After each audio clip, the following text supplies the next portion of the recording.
Hi friends, நம்ம பார்க்க போகிற தெலுங்கு திரைப்படம் பொட்டல். இந்த படம் வந்து பார்த்தீங்கன்னா ஒரு ரூரலில் நடக்கிற மாதிரியான ஒரு கதை. ஸோ இந்த படத்தை டைரக்ட் பண்ணது பார்த்தீங்கன்னா சாயித் மோத்ஃப்ரி. அதோட ரைட்டிங் அவர் தான். ஸோ நடித்தது பார்த்தீங்கன்னா யுவ சந்திரா, அனன்யா காலா, நோயல் சியான், அஜய், அவங்களாம் நிறைய பேர் இன்னும் முக்கிய கேரக்டர் நடிச்சிருக்காங்க. இப்போ சமீபத்தில் பார்த்த தெலுங்கு படத்தில் இது ஒரு நல்ல படம். Well crafted script, love Reddy நல்லா இருந்துச்சு. அதுக்கப்புறம் இந்த படம் நல்லா இருக்கு. ஸோ இதை நீங்கள் வந்து மஸ்ட் வாட்ச் மூவியாக நீங்கள் மைண்டில் வச்சுக்கலாம். ஸோ சினிமா பிரியர்கள் எல்லாரும் தெலுங்கு படம் பார்க்குறவங்க எல்லாரும் இதை விரும்பி பார்ப்பாங்கன்னு நினைக்கிறேன். இது இந்த படம் வந்து ரொம்ப கஷ்டமாக இருந்துச்சு. இது வந்து ஒரு தெலுங்கானாவில் இருக்க குரகமட்டுன்ற ஒரு கிராமத்தில் நடக்கிற மாதிரி இந்த கதை. இது ஒரு பீரியட் மூவி. அப்போ வந்து செல்ஃபோன் அது மாதிரிலாம் இல்லாததா வர மாதிரி ஒரு கதை. வாங்க கதைக்குள்ள போகலாம். அதுக்கு முன்னாடி நீங்கள் வீடியோ பிடிச்சிருந்தா லைக் பண்ணுங்க, ஷேர் பண்ணுங்க, சப்ஸ்கிரைப் பண்ணிங்க. நீங்கள் வந்து நோட்டிஃபிகேஷன் பண்ணீங்கன்னா உங்களுக்கு வீடியோ அப்டேட் ஆகும். வாங்க கதைக்குள்ள போயிடலாம். இதில் வந்து கங்காதர்ன்ற ஒரு சின்ன பையன் வந்து ஃபர்ஸ்ட் காட்டுவாங்க. அதில் வந்து முதல்ல வந்து அஜய் வந்து ஊரில் வந்து அந்த கிராமத்தில் ஒரு பெரிய தர்மகர்த்தமாக இருப்பார். அவர் அந்த கங்காதரை பிடிச்சி முதல்ல கண்ணில் எருக்கம் பால் ஊற்றுற மாதிரி காட்டுவாங்க.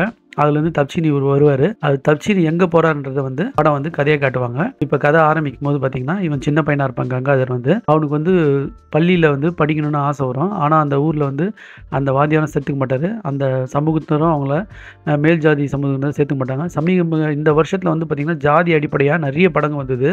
ஸோ ஜாதி இல்லைன்னு ஜாதி அடிப்படையாக தான் நிறைய படம் வருது. அது ஏன்னு தெரியல. ஆனால் காலேஜ்லேயும் நம்ம இப்போ கம்யூனிட்டி சர்டிஃபிகேட் கொடுத்து தானே சேர்க்குறோம். அது மாதிரி தான். ஸோ இப்போ இந்த கங்காதரன் வந்து பார்த்திங்கன்னா அவனை சேர்த்துப்பான்னு நினைப்போம்.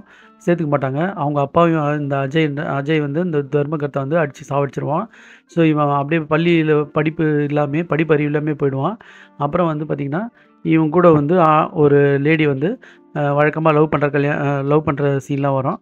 அந்த லவ் சீன் முடிஞ்சோன்னா இவன் வந்து வலுக்கட்டாயமாக அவங்க அந்த பொண்ணோட அண்ணா வந்து கல்யாணம் பண்ண வைக்க பார்ப்பான். அப்போ வந்து அங்கேருந்து இவன் அடித்து அந்த பொண்ணை கூட்டின்னு வந்துடுவான். அவங்க அண்ணனை அடித்து அந்த மாப்பிள்ளையை அடிச்சுட்டு அவன் கூட்டின்னு வந்து கல்யாணம் பண்ணிப்பான். கல்யாணம் பண்ணி ஒரு பொண்ணு குழந்தை பிறக்கும். அந்த பொண்ணு குழந்தை கொஞ்சம் பெருசானவுடனே அது கல்வி கிடைக்குமா பார்ப்பான். இதுக்கு நடுவில் வந்து இந்த அஜயோட அராஜகம்லாம் காட்டுவாங்க. அது வேறு டார்ச்சராக இருக்கும். இப்போ இந்த பொண் குழந்தைக்கு வந்து படிப்பு சொல்லி கொடுக்குறதுக்கு அதே வாத்தியார்கிட்ட போகும்போது அவன் அதே மாதிரி சொல்லித்தர மாட்டான். வேண்டாம், நான் வர வழியில் வேணால் உனக்கு சொல்லித்தரேன், தனியாக வேணாம் அப்படின்போது இவன் வந்து இந்த வாத்தியார் வந்து ஒரு பூ எடுத்துகிட்டு வர சொல்லுவான். அதெல்லாம் கஷ்டப்பட்டு அவன் எடுத்து வந்து கொடுப்பான் ஒரு மலை மேலே ஏறி. அதுக்கப்புறம் பார்த்திங்கன்னா இந்த அஜய் வீட்டில் போயிட்டு நீ விக்கிரத்தை திருடின்னு வரணும், ஒரு சாமி விக்கிரத்தை திருடின்னு வரணும், அது வந்து ரொம்ப முக்கியம், லட்சுமி கடாட்சமானது, அது எனக்கு வேணும் அப்படின்வான். அதுக்கும் இந்த பொண்ணு படிக்கிறதுக்காக இவன் போவான். அதில் இவன் மாட்டிக்கின்னு அங்கே வந்து அடி வாங்குவான். அப்புறம் அந்த சிலை திருடுறதுக்காக அவனையும் போட்டு இந்த ஊருக்கு தர்மகர்த்தா அடிப்பான். அடிக்கடி சாமி வர மாதிரிலாம் பண்ணுவான். கடைசி கிளைமேக்ஸ் என்ன ஒன்று கேட்டிங்கன்னா, எப்போவுமே வந்து இந்த மாதிரி தர்மகர்த்தா வந்து பழி வாங்குறது இல்லை சாவடிக்கிறது தான், அது மாதிரி தான் கதையாக இருக்கும். கடைசியில் வந்து இந்த பொண்ணோட கல்விக்காக இந்த அப்பா எதை எழுந்தாருன்றது தான் படத்தோட கதை. படத்தோட கிளைமேக்ஸ் ரொம்ப டச்சிங்காக இருந்தது.